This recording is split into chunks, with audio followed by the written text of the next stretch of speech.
अस्सलाम वालेकुम दोस्तों, आप देख रहे हैं Altaf Malik YouTube official channel. आपसे रिक्वेस्ट है, जिन्होंने मेरे चैनल को सब्सक्राइब नहीं किया वो मेरे चैनल को सब्सक्राइब कर लें, बेल आइकन को प्रेस कर दें, वीडियो को लाइक भी करें, इसको ज़्यादा से ज़्यादा शेयर भी करें और अपनी राय का इजहार कमेंट बॉक्स में लाजमी करें ताकि हमें आपका फीडबैक मिलता रहे। जी, आज बात करेंगे तहरीक लब्बैक और हुकूमत के दरमियान एक मुआहदा तय पा गया है और ये मुआहदा जो है मंगल तक जो है इसको अप्रूव किया जाएगा, जब वज़ीर आज़म पाकिस्तान जब सऊदी अरब के दौरे से वापस आएंगे और काबीना से इसकी मंजूरी ली जाएगी। तो ये एक बहुत बड़ी पेशरफ्त, बहुत बड़ी कामयाबी, और मैं ये रात को ही अपनी उस वीडियो में जो है आपको बता दिया था, आप तमाम लोगों को ये बताया था कि भाई मुआहदे में बड़ी पेशरफ्त हो गई है और ये पेशरफ्त हुई है हुकूमत और तहरीक लब्बैक के दरमियान। एक मुसालहती कमेटी भी थी अकाबरीन अहले सुन्नत की, उन्होंने भी जो है इसके अंदर रोल अदा किया है और उन्होंने भी इतराज़ात किए शेख रशीद साहब पर और उनको ये कहा कि जनाब, आपने जो पहला मुआहदा किया था आपने उस पर मुआहदे पर अमल नहीं किया है और आपने हमारी क्रेडिबिलिटी को भी ख़राब किया है। तो फिर शेख रशीद साहब के पास कोई जवाब नहीं था, वो लाजवाब भी हुए।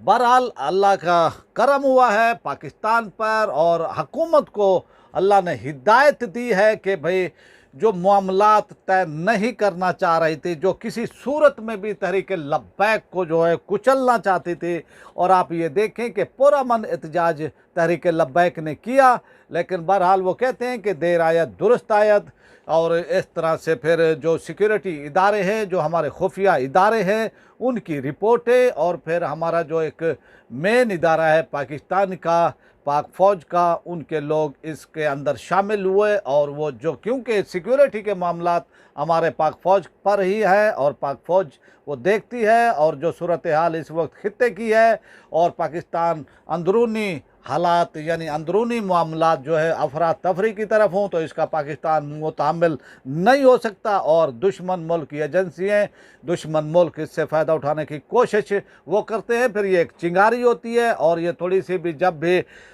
सुलग जाती है तो फिर इसको कंट्रोल करना मुश्किल हो जाता है। और फिर आज तंजीमात अहले सुन्नत के हवाले से भी जो है पूरे पाकिस्तान के अंदर एहतजाज हो रहे हैं और एक कसीर तादाद यानी इन एहतजाज के अंदर शरीक है। तो आते हैं अब जो दो पॉइंट हैं, इनको हम तीन भी कह हो सकते हैं, तो इन पर जो है बातचीत होती रही है। पंजाब हुकूमत के नुमाइंदे इस बातचीत में शामिल थे, हुकूमत की वो तरफ से शेख रशीद अहमद वज़ीर दाखिला साहब, इसी तरह उनके साथ नूरुल हक कादरी साहब, अली अमीन गंडापुर साहब, और पंजाब हुकूमत की वो तरफ से राजा बशारत साहब, चौधरी ज़हीरुद्दीन साहब, ये इसके अंदर वो शामिल हुए। और इसी तरह दूसरी वो तरफ जो है जो मुसालहती कमेटी थी, उनके अंदर भी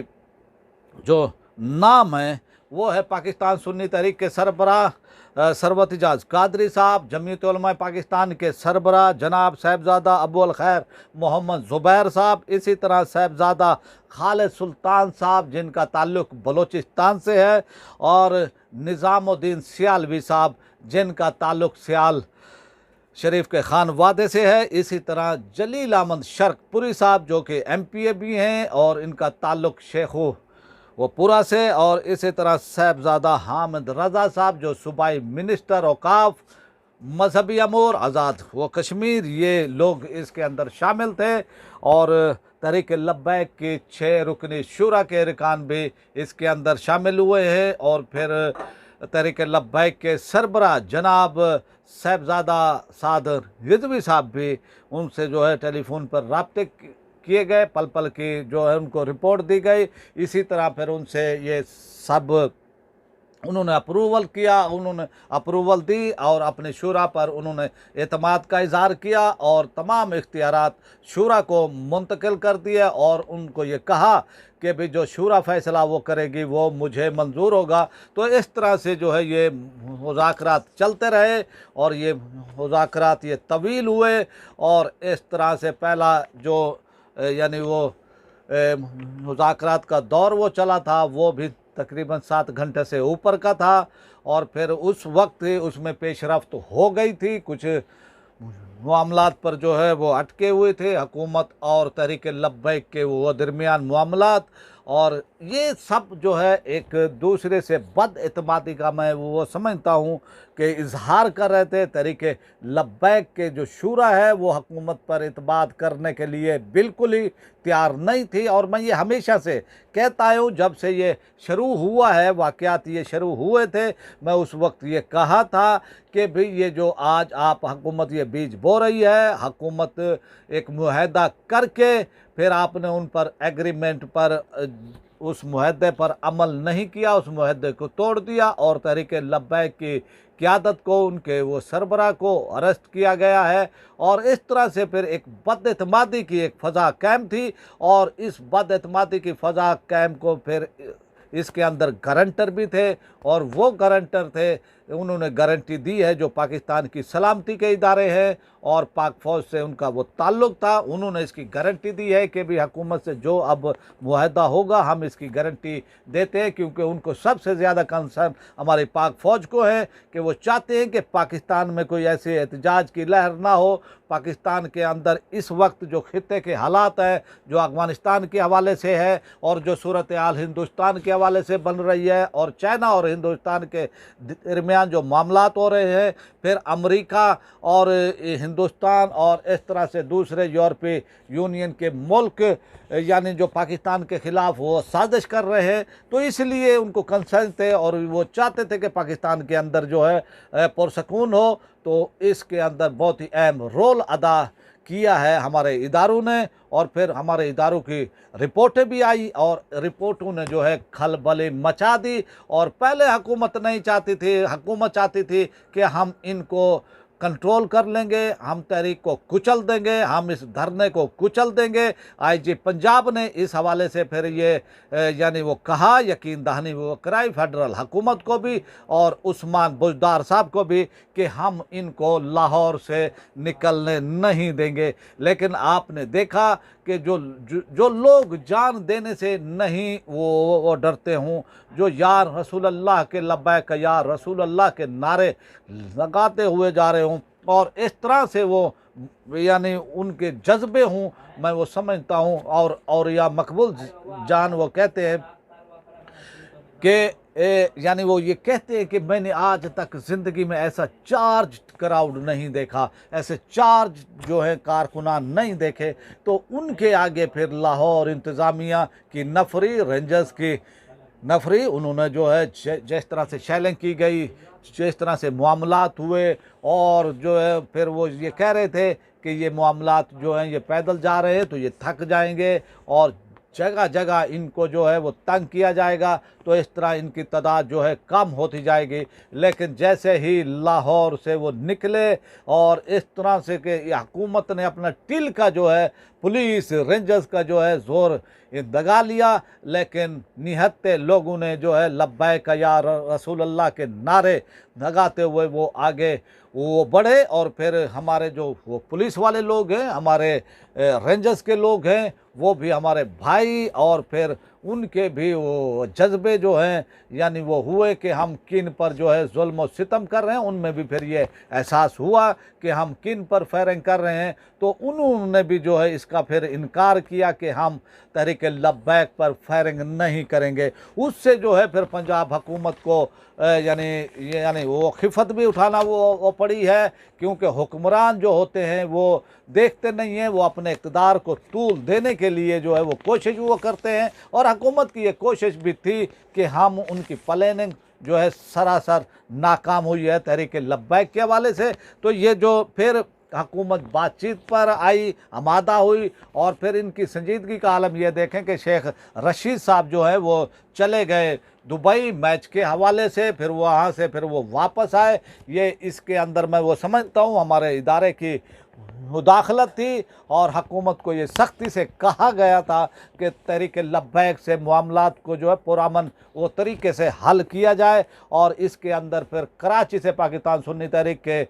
वो सरबराह और अबुल खैर ज़ुबैर और फिर ये लोग जो मुसालहती वो कमेटी थी और उन्होंने भी ठीक ठाक हुकूमती इरकान को जो है यानी वो कहा कि आपने जो है हमारे भी एहतराम नहीं किया, आपने मुहद्दे को वो तोड़ा है, तो फिर भी हम आए हैं ताकि पाकिस्तान के अमन के लिए, पाकिस्तान की खातिर, और ये जो तहरीक लब्बैक के लोग हैं ये हमारे ही अपने ही हैं, ये नियतें हैं और इनको एहतजाज का भी हक़ है, लेकिन आप इनको एहतजाज की भी जो यानी आप नहीं वो चाहते हैं कि ये एहतजाज वो करे, लेकिन इस तरह से फिर जो है दूसरा दौर भी होता है रात को। एक तो पहला वो दौर हुआ, फिर दूसरा वो दौर होता है और उसमें फाइनलाइज वो किया जाता है मामलात को। और आज जो प्रेस कॉन्फ्रेंस की है शेख साहब ने, वो तमाम ने आपने वो सुन ली होगी, और उन्होंने मंगल तक का वक्त ये मांगा है कि भाई वज़ीर आज़म पाकिस्तान जो सऊदी अरब गए हुए हैं वहाँ से आएंगे और फौरी तौर पर हंगामी तौर पर काबीना का इजलास वो तलब किया जाएगा, और तलब किया जाने के बाद फिर काबीना से अप्रूवल ली जाएगी, और फिर तहरीक लब्बैक के सरबराह की इसके अंदर रिहाई शामिल है, शूरा के इरकान की रिहाई शामिल है, तहरीक लब्बैक पर जो फोर्थ वो शेड्यूल में है उसकी भी यानी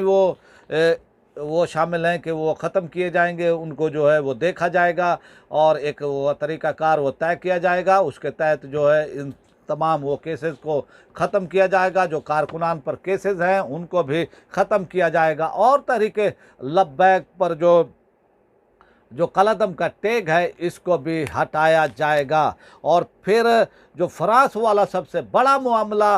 फिर इस पर भी जो है मामला तय पा गए हैं कि काबीना यानी जो है पार्लियामेंट के अंदर इस पर जो एक वो कमेटी वो बनेगी, जल्द ही वो पार्लियामेंट की वो कमेटी वो बनेगी, फिर इस पर जो है गौर किया जाएगा और काबीना में पार्लियामेंट में इस पर बहस कराएगी वो जाएगी। तो इस तरह से मैं वो समझता हूँ कि ये मामलात वो तय हो गए हैं और बहुत ही अच्छा है पाकिस्तान के लिए, पाकिस्तानी कौम के लिए और आशिकान मुस्तफ़ा के लिए। लेकिन मैं वो चाहता हूँ कि हुकूमत ने बहुत देर कर दी। हुकूमत ने जब तहरीक लब्बैक के लोग वो शहीद हुए हैं, दो वो पुलिस वाले भी, मैं उनको भी वो शहीद वो समझता हूँ, क्योंकि वो भी अपनी हुकूमती ड्यूटी वो दे रहे थे। अगर हुकूमत ये मामलात पहले से ही वो तय कर लेती, क्योंकि कोई भी मामला हो बातचीत से हल हो जाता है, लेकिन वज़ीर आज़म इमरान ख़ान की अना जो है वो आड़े आई है। और कुछ लोग कहते हैं कि भाई इदारे भी यानी रियासत भी, भाई रियासत क्या चाहती है कि भाई पाकिस्तान में अमल ना हो, तो इसलिए जो है कुछ रियासत का भी इस्तेमाल वो कर रहे थे कि जी यानी एक ऐसा वो तासुर दे रहे थे कि रियासत पाकिस्तान भी चाहती है कि तहरीक लब्बैक को कुचल दिया जाए। तो ये एक वो तासुर वो दिया गया था, लेकिन ये इदारों की रिपोर्ट और ये सूरत हाल और जिस तरह से तहरीक लब्बैक के लोग कि उनके जज्बे और जिस तरह से वो लाहौर से निकले और पैदल मार्च, और पाकिस्तान की तारीख का पैदल मार्च है। और फिर मैं वो समझता हूँ कि जिस तरह से लोग इसके अंदर शामिल होते गए, और इस वक्त ये धरने के शोरे का, लॉन्ग मार्च के शोरे का मुरीद के अंदर है, और एक पहला जो वो शहीद था उसका भी एक का नमाज जनाजा वो पढ़ा दिया गया है। और मैं ये समझता हूँ कि ये यानी मंगल तक जो है ये शुरका कहीं आगे नहीं जाएंगे, ये मुरीद के में ही वो ठहरेंगे, वहीं पर रुकेंगे, क्योंकि अदम एतमाद की फ़ज़ा यानी इतनी है कि किसी पर जो है कोई फ़रीक एतमाद वो करने के लिए तैयार नहीं है, यानी बिलखुसूस तहरीक लब्बैक की शूरा के इरकान, उनके लोग, क्योंकि हुकूमत ने मुहद्दा वो करके उस मुहद्दे को तोड़ा और उसकी पासदारी नहीं की। तो इस तरह से यानी अब ये मंगल तक जो है यानी मामलात वो चले गए हैं, जब पीएमसी इमरान खान साहब वो आएंगे और काबीना का हंगामी इजलास होगा। तो इंशाअल्लाह वो जल्द ही, क्योंकि आज एतवार है, एक दिन बीच में है, तो इंशाअल्लाह ये मामला भी जल्द ही हल हो जाएगा। और पाकिस्तान के अंदर जो वो क़ुव्वतें, जो खुफिया क़ुव्वतें पाकिस्तान से बाहर की, जो पाकिस्तान के दुश्मन जो तहरीक लब्बैक के हवाले से कि भी मामलात वो ख़राब हों, वो बड़े खुश असलूबी से वो तय हो गए हैं, मामला तय पा गए हैं। जो तहरीक लब्बैक को कहते थे कि भाई ये एक इंतहा पसंद वो जमात है, उन्होंने इंतहा वो पसंदी का सबूत नहीं दिया है। मिल बैठ कर मामलात को हल वो कर लिया गया है। वो समझदार लोग हैं, तहरीक लब्बैक के लोग जो है वो समझदार भी हैं, और उनको पाकिस्तान, क्योंकि अहले सुन्नत जो सवाद आज़म है वो पाकिस्तान के खैर खा, पाकिस्तान से प्यार करने वाले, तो इस तरह से जो है ये मामलात अब तय हो गए हैं। लेकिन एक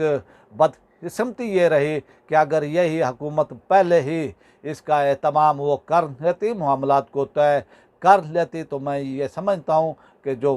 पुलिस के लोग वो शहीद हुए हैं, तो जो अपनी ही वो गाड़ियों के नीचे आए हैं, और जो तहरीक लब्बैक के ऊपर जो शेलिंग की गई, फायरिंग की गई, हैंड वो ग्रेनेड जो हैं वो फेंके गए, तो मैं वो समझता हूँ जो लोग वो शहीद हुए हैं, कोई 6 कह रहा है, कोई 8, कोई 10 कह रहा है। अभी हमारे पास कन्फर्म इसकी इतलात नहीं है कि कितने लोग जो है वो शहीद हुए हैं, लेकिन ये भी लोग शहीद ना होते, इन वाक़या से बचा वो जा सकता था। लेकिन यह हुकूमत की नाअहली है, मैं वो समझता हूँ सरासर हुकूमत की नाअहली है कि हुकूमत ने पहले ये स्टेप नहीं उठाए। तो ये अब आज की ताज़ा तरीन वो सूरत हाल है जिससे मैंने आपको वो ख़बर रखा। अब आपसे चाहता हूँ इजाज़त, और आपसे रिक्वेस्ट है मेरी कि जिन्होंने मेरे चैनल को सब्सक्राइब नहीं किया है वो मेरे चैनल को सब्सक्राइब कर लें, बेल आइकन को प्रेस कर दें, वीडियो को लाइक भी करें, इसको ज़्यादा से ज़्यादा शेयर भी करें, और अपने राय का इजहार कमेंट्स बॉक्स में लाजमी करें ताकि हमें आपका फीडबैक वो मिलता रहे। अब चाहते हैं इजाज़त। पाकिस्तान